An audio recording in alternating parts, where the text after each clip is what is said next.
Football legend Paul Gascoigne was dramatically airlifted to hospital in March after dislocating his shoulder during a trial on Italy's version of I'm a Celebrity.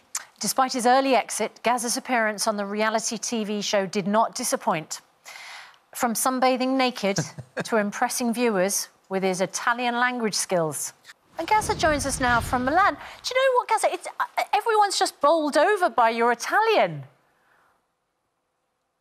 Buongiorno, come stai? Ora mi stanno fame, poi manca mia ragazza, Susanna. That means I'm okay, good morning, I'm starving, I miss my girlfriend, Susanna. Thanks for translating the Susanna bit, because I wasn't sure what that was. Gazza, it's amazing, though. You spent how many years? You were at Lazio, 3 seasons, 3 years. I'm guessing that's where you've picked it up. And to hold on to it, 'cause that was quite some time ago as well. And, you know, and you've had a few tipples since then as well. So to keep that in is really impressive. Well, I had, when I played for Lazio, all I wanted to know was the football words and how to order a beer.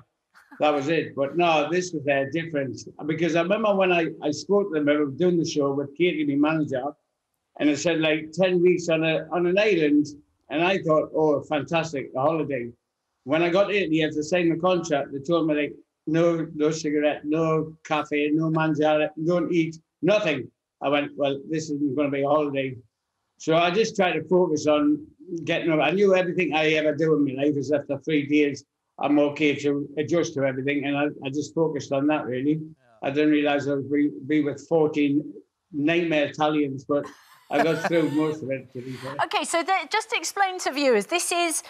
It's not I'm a Celebrity, get me out of here, but it's a little bit like that, isn't it? It's sort of...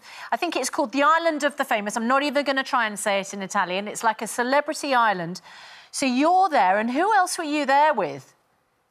There's only one that really I knew, because the first guy I met, I went, what's your name? What do you do? He went, my name's Simone. I'm famous for Instagram. I went, wow.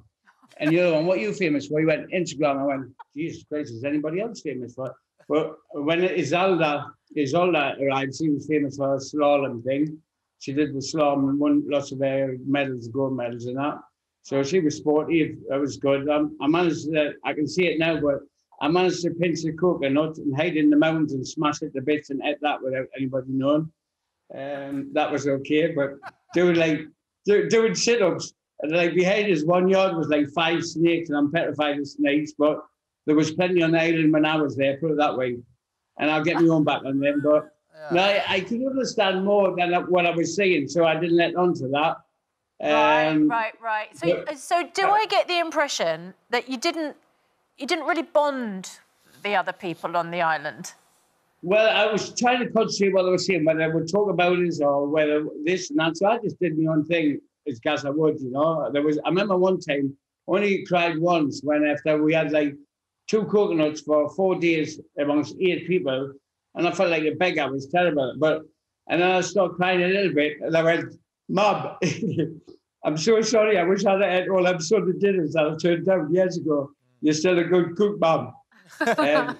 What is it, Mark? I mean, you got up to all sorts, though, Gazza, on this island. You dislocated your shoulder. I mean, that was the thing that eventually you had to leave the show because of that. Is that right? Tell us what happened. How did that happen? Well, what happened is just before I went and said to Katie, my manager, I said, look, I think I've done my shoulder somehow. So before I went on the show, I went to a swim pool. I did some breaststroke, and my shoulder popped out. So I put it back in myself. I didn't see anything. Then the next day it popped out doing some workout I was doing. I put it back in. And then there was this challenge. And I said to Brando, please do this challenge. And he went, well, I ain't going to say what he said, but he said, F-O. And I went, oh, thank you. And I looked behind her. There was Valentina with a face like it. Oof. She went, I'm starving, do it. And I went, I'm going to do this thing. So as I did the first bit, I felt my shoulder go out, and I thought, shit, just put the ball in the net and I'll be okay. And once I did that, it popped out. So I managed to hit the bottom and just go to. But the good thing was, I've had loads of operations. I knew when I get to the hospital, I'm going to get some food, and a coffee and a cigarette. So I'm more than happy. But that sling there, you see there, I hid in there 5 biscuits on the shore that weren't supposed to know. And I remember the doctor saying, Paul, we've got to put that sling on properly. I went, no, don't touch it. It's okay. I was more worried about losing 5 biscuits I hit in the show. Before we carry on, Gaz, I'm going to apologise on your behalf. A bit of foul language we heard there. I know. Oh, yeah. Purely accidental from your point of view. That's nothing. All right, OK, all right, easy. Let's talk about let's talk about a bit of foul behaviour as well. You got your kit off. You were sunbathing naked. I mean, was that part of the rules, or did you decide to do it anyway? We had to censor that as well. I don't know. I think I was just missing some publicity. Look at you. We can see you now. Oh, dear. Thankfully, we've pixelated it out on here. I'm not sure whether... I worked hard on that. People always say I was making arse of myself, but that's all right.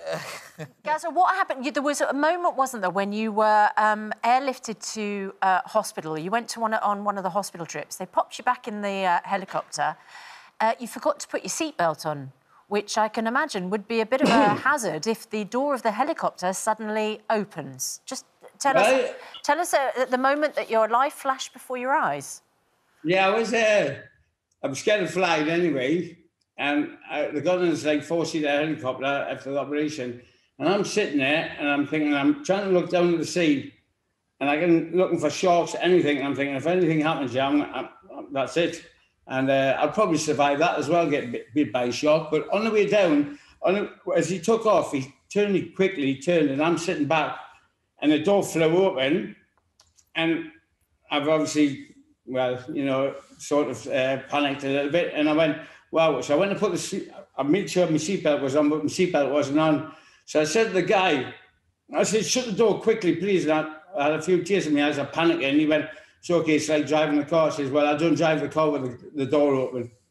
So he handled it a laugh, and then he put some music on for us, and that was it, But what an experience. I thought it was a holiday, it wasn't, but I got used to it. Like, if you imagine 2 weeks getting used to not using the mobile, not speaking to your man, not speaking to your family, no cigarette or coffee or eating. And then I had to go back and restart again after the hospital because I did 4 days in lockdown, and then back on the island. And then after the operation, within 2 days, the shoulder popped out again. So I put it back twice and didn't say a word. And then I said, look at it. You put it back yourself twice? Yeah. I've had so many operations, I'm used to it. I put it back. Okay. So, Gazza, just before we let you go,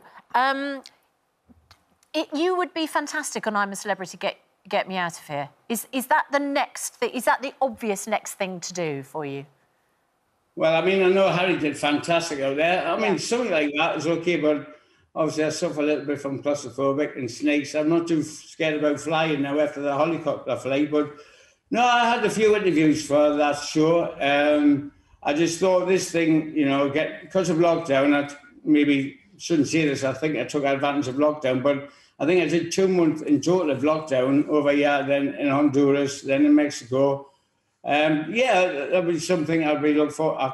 That's something I would look forward to doing, but I leave that to Katie, my manager. It's up to her.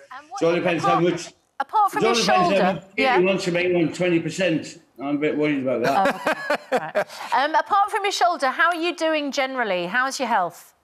No, it's okay. I mean, I thought once I get out the island, I'm going to eat, I'm going to have coffee, I'm going to that, but I didn't fancy it, to be fair, but now I'm just getting used to eating some sweets again. I have to say, Paul, we've had the benefit of watching the episode, and a lot of people won't get a chance, but the first thing that occurred to me, you're Italian, and you looked really healthy, and you looked like you were having, in a really good place, and we've all been worried about you over the years, and you've been very open about the issues you've had over the years, and I mean, it was great to see, and it looked like it probably did you a whole world of good, really. Well, it was, I had some Italians complain they were hungry, they were starving, this and that. And I said, listen, there's a lot of people in lockdown. I went mad with them. I said, you've got the sun, you've got the sea, you've got the sand. I just remember one thing. At night, someone was touching my head, and I said, it slept on my head. And I went, what do you want? And there was a big, massive crab sleeping on my head. So it was a great experience. And, obviously I did have the arguments with them, but it was because they were complaining about not wanting a little bit of rice and that. When you look at what's happening around the world. So I got a little bit peed off for that. But in general, I thought I did well. I was there for 10 weeks. I said I would stay the course. I said I would do for the people in mental health. I lasted 7 weeks. So the only reason I didn't had to leave was because I couldn't pick up any more wood, or I couldn't do any of the challenges. But every challenge I did, I won for them. So, but I remember when I won the challenge and did my shoulder, they all started chucking into meatballs and spaghetti. And I said to the doctor, I went, ah, and he went, is it in pain? I went, no, they're eating my effing food. Right. We'll better leave it there then, I think, on that note. We'll end on your meatballs. Thank you very much, Paul Gascoigne. Always great to hear from you.